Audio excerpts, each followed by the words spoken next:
People ulit. So, welcome po sa ating Yeshua Network Life Group.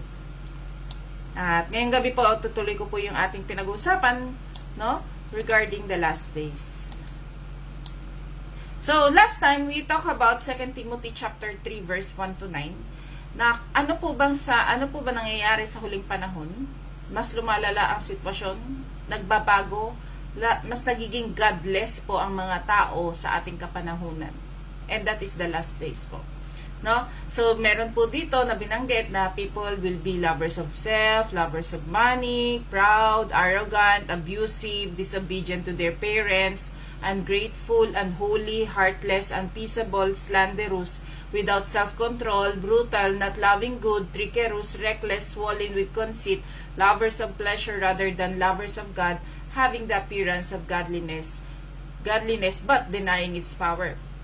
So, ito po ang panahon, ito po yung mga signs sa tao, no? Ngayon, pag-uusapan natin ano po ba yung sequence and signs, no, na magaganap sa ating kapaligiran, at ito po yung pag-uusapan natin. Babasahin ko po ang Matthew 24 verse 3.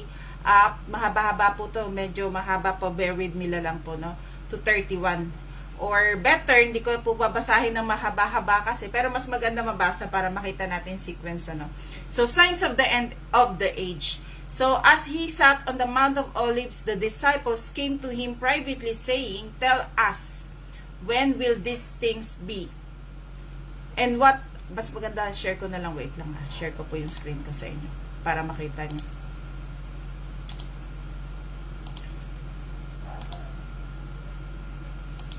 Ate ID, nandiyan ka ba? Ano lang te, off mic, maingay lang po. Okay, thank you te.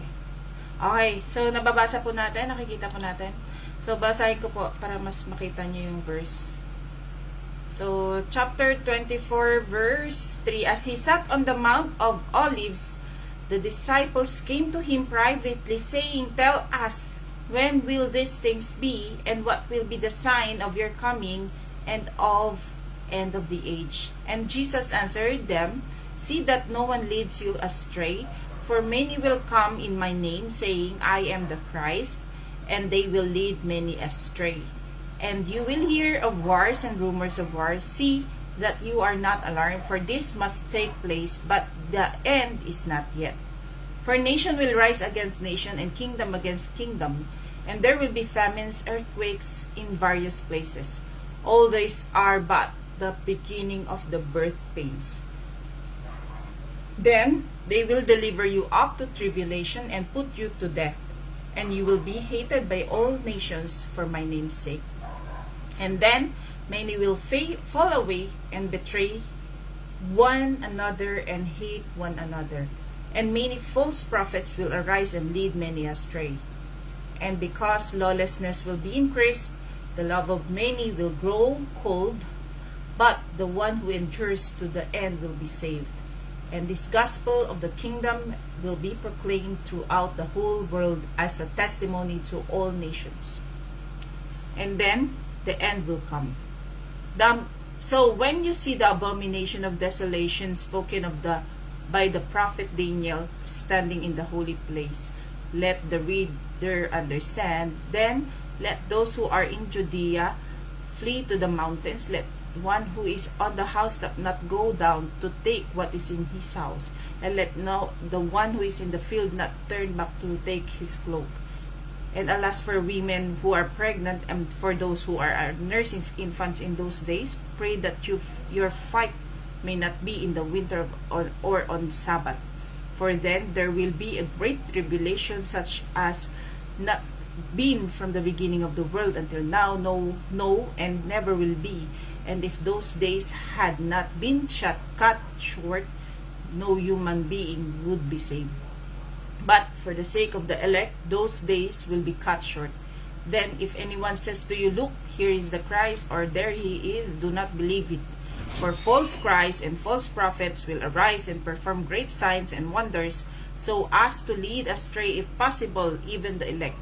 See, I have told you beforehand. So if they say to you, "Look, he is in the wilderness," do not go out. If they say, look, he is in the inner rooms, do not believe. For as the lightning comes from the east and shines as far as the west, so will be the coming of the Son of Man.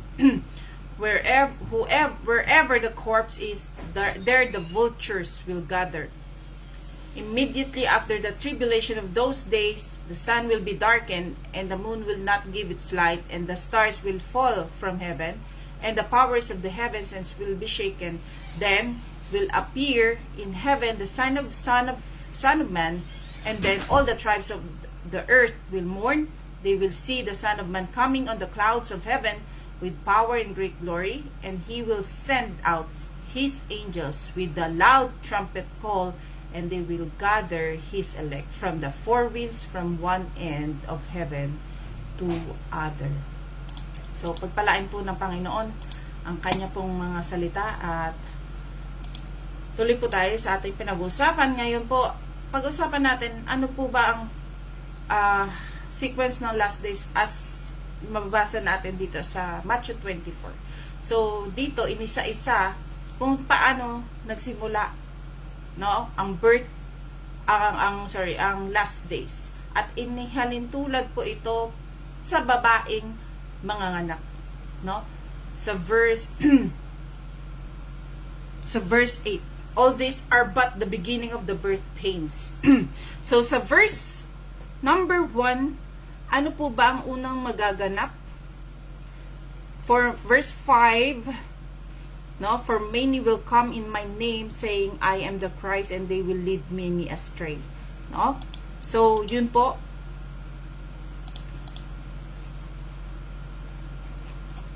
So, false messiahs and prophets. No? Many will come in Jesus' name claiming to be the Messiah and misleading many. Sa Matthew 24, verse 5 and verse 24. So, verse 24, for false Christs and false prophets will arise and perform great signs and wonders, so as to lead astray, if possible, even the elect. So, no, marami na po tayo alam na kung sino-sino nag-claim as Jesus Christ. No, kilala naman natin si Kibuloy. Sinabi niya siya daw Son of Man, Son of God. No, marami pang ibang mga tao na nag-claim na sila po si Jesus. But on the last days po talaga, no, meron po, no, nagsisimula na siya. Sabi kasi parang beginning of birth pangs po ito, or birth pains, no. So ito po yung number 1 na sinasabi na magkakaroon ng mga false messiahs and prophets.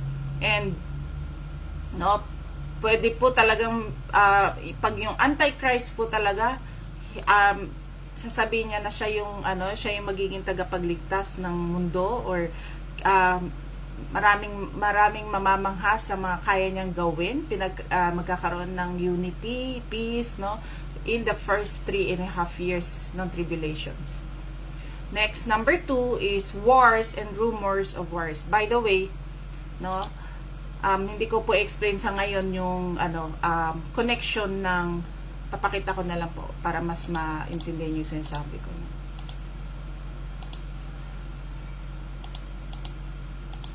Okay. So, here, no, yung 7 seals, no, ang 7 seals po ay mababasa sa chapter 6, 7, and 8. No, yung 7 seals, meron first seal, second seal, 7 nga siya, no. Ang first seal is yung white horse, no, yung white horse, which is the Antichrist. No, meron siyang crown, may bow, and conquering, no. So, he can conquer, no. So, ito, yung false prophet or false Christ, no, false Messiah, sa first seal. Number 2, yung sa Revelation chapter 6 verse 4, yung second seal, which is red horse.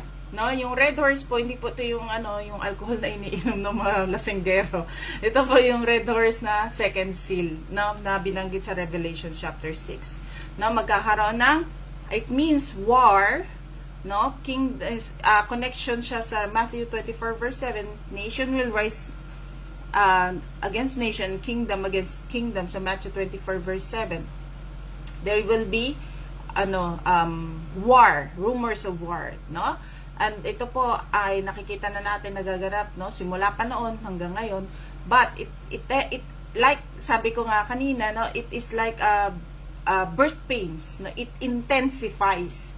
Hindi ka naman diba? Wala naman nanganganak na pagka manganganak masakit na talaga, lalabas na agad, 'di ba? Gaganon pagka manganganak ka. Alam po natin 'yan sa lahat ng mga nanay dito, nakaranas tayo ng birth pain. 'Di ba? Nung nursing ako, inaral din namin 'yon, mild, medium, severe yung pain. Tapos yung intensity niya sa first 2 minutes, parang first nakalimutan ko yung numbers, pero it intensifies yung pain, it intensifies yung tagal ng pain, no? So meaning, no, 'di ba, pagka nakaramdam na tayo ng pain during our panganganak, bago manganak, yun na yung signal na tayo ay manganak na. But it doesn't mean nalalabas na yung bata. Okay? So it means same thing po sa pagbabalik ng Panginoon, no, beginning po ito ng pagbabalik ng ating Panginoon. Yung sinasabi sa Matthew 24. Okay? Medyo in-explain ko lang yung sa connection niya sa seven seals, pero hindi ko pa po siya medyo kasi siya malawak siya i-explain. So baka malito po tayo at umpisa natin doon sa Matthew 24. Kasi taapat po yung horse . May white horse, may red horse, susunod po yung wait lang. Yung black horse, which is yun yung magkakaroon ng maraming mamamatay, no?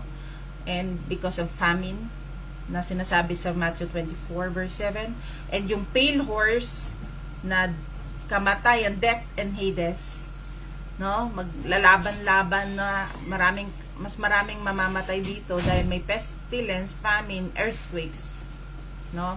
So ito po lahat ay beginning of birth pains or birth pangs, no? So wars and rumors of wars, nations will rise against nations, and there will be reports of wars, but these are described as not yet the end. So alam po natin, no, may nagbabadya na naman aside sa Israel, kalaban nila ng Yemen, no, at ang Palestinian at iba pang mga bansa na pumapalibot dito. Sumunod pa ang naririnig na naman na rumors of wars regarding sa Taiwan at China, na posible na pag umalya or nakialam ang Pilipinas, baka madamay din tayo, no, kasi bumibili ng mga jet planes, more than 24 yata jet planes ang binibili ng Philippines, pero nagbanta ng China sa atin. So ang Amerika naman, 'di ba? Sila naman ay susuporta sa Taiwan dahil si Taiwan ginagamit nila something na meron silang, nakalimutan ko yung chips na ginagamit ng Amerika din from Taiwan para makapalipad ng mga aircraft and everything, no? So medyo hindi ko magets yun, pero ibig sabihin kailangan ni Amerika si Taiwan. So kumbaga sa explanation ng places, no, pagka nasakop ni China si Taiwan, lalaki ang space niya or yung sakop niya, pwede niyang masakop hanggang pababa. At yun, magiging yun. Kasi ang Guam, hawak din ng Amerika.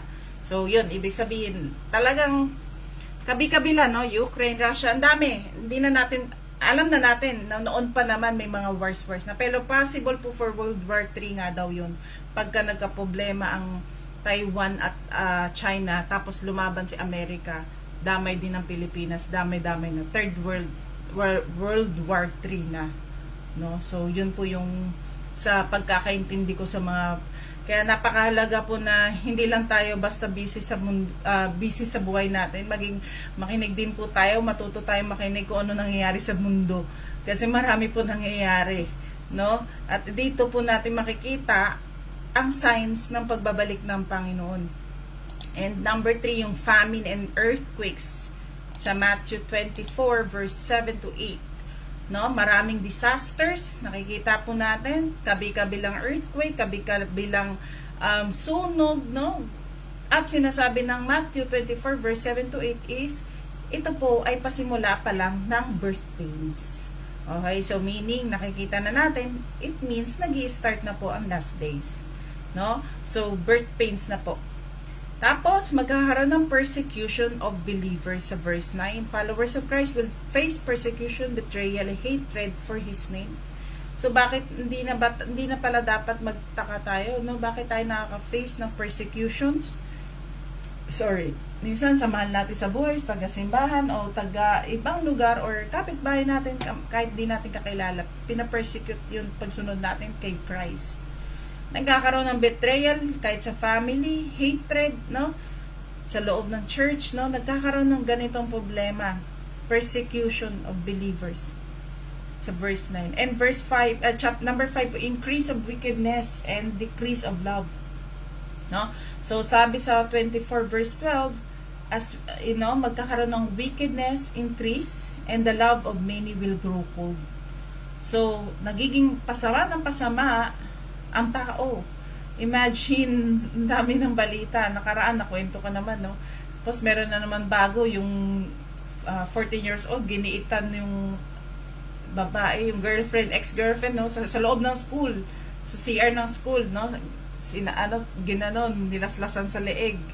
Kasi ayaw makipagbalikan ng 18 years old na jowa niya, no? So, grabe yung mga nangyayari, no? Kabi-kabilang droga, no? Marami. Hindi na natin kailangan i-explain kung ano nakikita natin kasi open tayo sa Facebook, makikita natin lahat, no? Yung mga nangyayari sa paligid natin through Facebook, no? Through social media. And number 6, spread of the gospel, no? So sa 24 verse 14, the gospel will be preached to all nations before the end comes. So, ito po napaka-posible na po, nangyayari na po talaga to dahil alam natin, nakikita na natin, no, through the word, through the social media, daming social media, Instagram, Facebook, etc. And mag-live ka lang, ng dami ng word of God, no, and in split seconds, makakaabot na to kahit sa lugar, kahit sa iba't ibang bansa pa. No? So, ganito katindi na ang pag-abot ng salita ng Panginoon. Kaya hindi na mahirap makaabot kahit sa dulo pa ng daigdig yan. Okay? And sunod po, number 7, the abomination of desolation. So, yung Tagalog ng abomination is parang karumal-dumal. No? Karumal-dumal. Desolation, yun, kasuklam-suklam. No? Kasuklam-suklam. Tapos yung desolation, pagkawasak pagkawataywangwang, pagkawasak, lagim. Okay? So, yun ang susunod pagkatapos ng ma-spread yung word of God. Sa verse 15, significant sign linked to prophetic fulfillment where a desolating sacrilege will be set up in the holy place. Okay. Wait lang. Verse 15. So when you see the abomination of desolation spoken by Prophet Daniel standing in the holy place, let the reader understand. Then let those who are in Judea flee to the mountains. Let the one who is on the housetop not go down to take what is in the house. And let the one who is in the field not turn back to his cloak. And alas for women who are pregnant and for those who are nursing infants in those days. So, no, ito yung sinasabi pag sa tribulation, kawawa yung mga nagpapasuso, no, ng mga nanay. Bakit? Kasi magkakaroon ng persecution sa mga Kristiyano, pahirapan, ito torture, no? So, nakakalungkot isipin, no? Kasi maraming Kristiyano ngayon na ang bilis na lumayo sa Diyos, ang bilis nang tumalikod sa Panginoon dahil lang sa nakaranas ng persecution emotionally, napagsabihan na ni mentor, ayaw na magsimba, no? Nasabihan ka lang ni pastor, ayaw tumalikod ka na sa Diyos, di ba? Kung ganito po tayong klase ng Kristiyano, paano ka paharap sa panahon ng tribulation? Na ito torture tayo, tatanggalan ka ng kuko isa-isa, saksakan, papahirapan yung anak mo in front of you, di ba? So, nakakalungkot kasi marami ng Kristiyano na, yun na sinasabi sa huling panahon, marami talagang tatalikod sa Diyos. Kaya, ang ang last day po, sinabi, 'di ba, na kung sino ang magtatapat hanggang wakas, siya po ang maliligtas. And sunod po is yung Great Tribulation. A time of unprecedented distress for the world, Matthew 24:21, often interpreted as the Great Tribulation. So ito na po yun, ang tribulation po, ito po ay yung pagpapahirap at matinding kahirapan, matinding persecution, lahat na ng hirap, mararanasan po dito for 7 years. For 3.5 years, show ko po. Share ko lang, wait lang.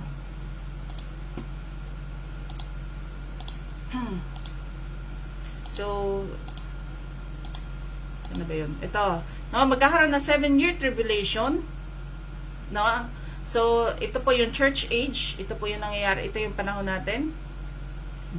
So, dito sa first 3.5 years, ito darating yung Antichrist. Siya po ang magdadala ng kapayapaan for 3.5 years. No? Siya po yung sa white horse kanina.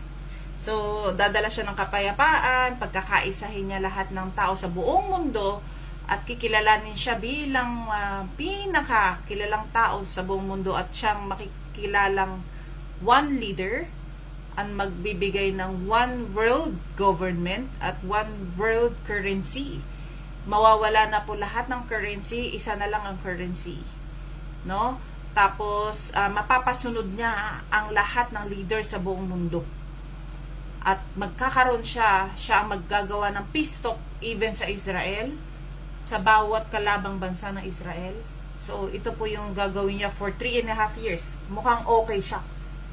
Then, after that, no, magkakaroon na ng abomination that causes desolation, yung chapter 24, verse 15 to 22. And, 3.5 years po, ito po yung matinding tribulation na habulan na to. No, magkakaroon na ng habulan sa mga Kristiyano. No, papatayin ka na, sa pagsunod mo kay Jesus, torturing ka na, yan. Saan ba to? Ba tayo? Okay. Okay, may tanong po, baka medyo naguguluhan kayo. Okay, medyo malalim po kasi itong usapan na to, at mahirap po talaga siyang intindihin, kaya ito po pinipilit natin sa tulong ng Holy Spirit na intindihin natin yung talagang mangyayari sa panahon. Cosmic disturbances, signs of the heavens such as sun being darkened and the moon not giving its light. So, alam niyo po ba ang red moon ay natatapat during, since matagal na, ilang years ago na, every time na nagkaka-red moon, alam nyo, yung consistent po yung nangyayari na red moon, na nakaschedule siya every time na merong kaganapan na offering or something na may mga festivals na ginagawa sa Israel. So, iba-iba po yung mga, diba, yung, kumbaga yung 7 offerings, mga Passover lamb, yan. No? Actually po, sabi sa tawag dito, sa April 12, no, yung sa red heifer, yung red heifer po yung baka na pula na iaalay ng sa third temple sa Israel, ay gagawin at daw this year. So meaning possible po talaga, nag-start na po talaga this year yung ano. Kasi isa rin po sa signs yan yung ibang usapan na naman, pero isa rin po siya sa sign na talagang nagsisimula na po yung last days. Papunta na po tayo doon sa second coming, tribulation and second coming, no? So, ito na yung last, no? The coming of Son of Man. Finally, the return of Christ will be visible and glorious, accompanied by angels and sounding trumpets. Matthew 24, verse 30 to 31. Okay. So, i-share ko po. Wait lang. Ipapakita po ulit ako. No? So, ito po yung first, second, third seal. And number 6 po, ito na po yung pagbabalik, no, ng second coming of Christ. Actually po, dito, ang totoo, ang sinabi po, ang last trumpet, no? Saan ba dito? Sa 7 seal yon, yung last trumpet, no, sa na binabanggit sa 1 Corinthians 15:52 to 53. Now, in the moment, in the twinkling of an eye, at the last trumpet, for the trumpet will sound, and the dead will be raised imperishable, and we shall be changed, immortality. No? So, ito na po yung second coming of Jesus. And ito po yung last trumpet, which is the seventh seal. No? So, ito po yung huling pagbabalik na ni Lord. And, actually, ang nahati po ang Kristyanismo sa paniniwala ng pre-trib. Wait lang papakita ko yung pre-trib, post-trib.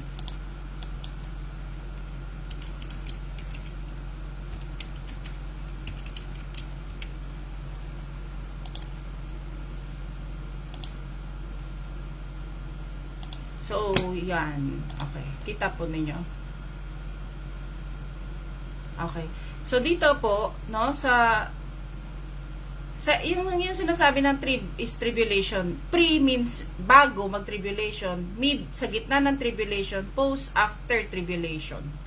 So ito po yung pinaniniwalaan ng karamihang Kristiyano na magra-rapture na. Kukunin tayo, hagipin na tayo na sa alapaap. Lahat ng una yung mga patay, pangalawa po yung mga buhay sa sinasabi sa 1 Corinthians, 2 Corinthians. Saan na ba yun? Wala.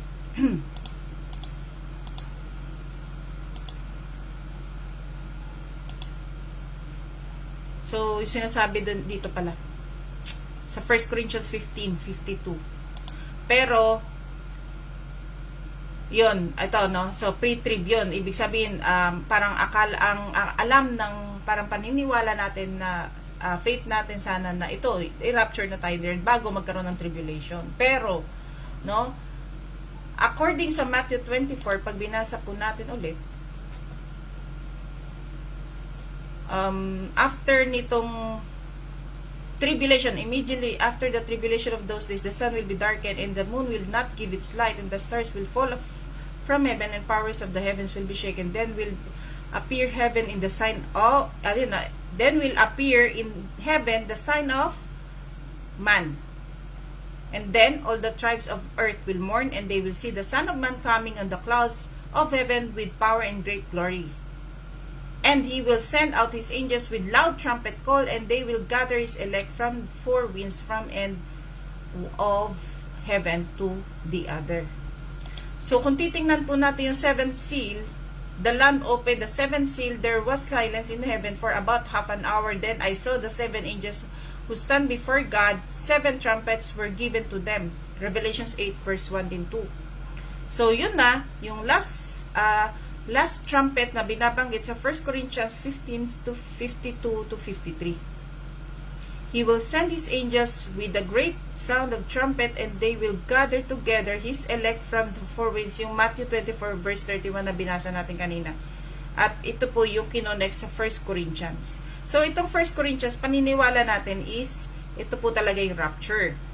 Ngayon, kung babasahin natin yung sinabing last trumpet, which is the seventh seal, and this is the last trumpet, no? So, possible po na talagang post-tribulation tayo mararapture kasabay ng pagdating ng Panginoon. That is the second coming as well. Kasi dito hindi natin makikita yung di ba binabasa natin pagkakasunod-sunod eh. So, according sa Matthew 24, kung babasahin at iintindihin po talaga natin, ang last possible po pala talaga is coming of Son of Man is the same as rapture, post-trib siya.